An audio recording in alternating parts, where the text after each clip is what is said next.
এবং আমরা শাপলা প্রশ্নে যেটা বলবো, এনসিপি শাপলা ছাড়া নিবন্ধন নিবে না এবং শাপলা ছাড়া এনসিপি নিবন্ধন হবে না।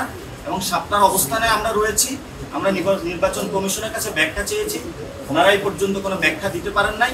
যেহেতু ব্যাখ্যা দিতে পারেন নাই, আমরা এখন প্রতীক প্রশ্নে নেই। আমরা মনে করছি যে প্রতীক প্রশ্নে তারা অন্য কোনো কিছু প্রভাব বা শক্তি তাদের উপর বিরাজ করছে, অথবা প্রতীক প্রশ্নকে রেখে অন্য কোনো নির্বাচন কেন্দ্রিক তারা নতুন কোনো ষড়যন্ত্র করছে।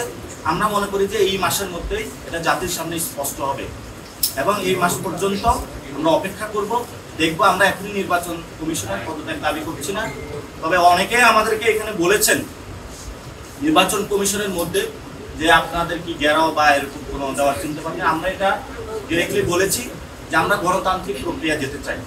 এটা একটা প্রতিষ্ঠান, তবে এই প্রতিষ্ঠান যদি প্রতিষ্ঠান মাফিক না চলে, ফেয়ার জাস্টিস যদি না হয়, তার নথি যদি হারিয়ে যায়, নথি যদি এখান থেকে কেউ চুরি করে নিয়ে যায়, যদি নথি টাকার বিনিময়ে চলে যায়, এজেন্সির বিনিময়ে চলে যায় এবং রাষ্ট্রীয় প্রতিষ্ঠানে কোনো নিরাপত্তা না থাকে, সেই প্রতিষ্ঠান রক্ষা করা আমাদের দায়িত্ব।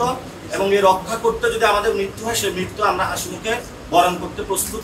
আপনি জানেন যে নির্বাচন কমিশনের অনেক ব্যাখ্যা, যেটা 2 দিন পরে এই আপনাদের মাধ্যমে জানানো হয়, 3 দিন আগে কোনো পত্রিকা মারফত আমরা জানি। এবং আপনি বলবেন যে এটা ইনভেস্টিগেশন জার্নালিজম, যেটার মাধ্যমে আমরা পাই। ঠিক আছে, আমরা পেয়েছি, আমরা এসে আজকে ব্যাখ্যা চেয়েছি। সেই ব্যাখ্যার মাধ্যমে যেই নথিটা চলে গিয়েছে, সেই নথির ব্যাপারে আমাদের আপত্তি রয়েছে। কারণ এই নথি যেভাবে যাওয়ার যে সিস্টেম, সরকারি প্রতিষ্ঠানগুলোতে যে টাকা দলীয় প্রভাব বা কোনো এজেন্সি দেওয়া, এটা আসলে বাংলাদেশে চলতে দেওয়া উচিত না। আপনি যদি এই প্রশ্নে বলেন যে সরকারি যে কোনো সিক্রেট অফিস, তাহলে যেই কোনো স্টেট এটাতে সুযোগ পাবে। আপনি যদি 100 টাকা দেন, শেষ করি আপনার যেটা আমি 3টা জিনিস বলছি। যদি এজেন্সি, দলীয় প্রভাব বা টাকা দিয়ে কোনো সরকারি রাষ্ট্রীয় গুরুত্বপূর্ণ নথি হাতিয়ে নিতে চাই, এটাকে আপনি সমর্থন করবেন নাকি করবেন না? আমরা আশা করি যে এখানে সকলে আপনারা এটাকে ঐক্যমত হবেন, আপনারা এটাকে সমর্থন করবেন না। জাতীয় স্বার্থে এই জন্যই।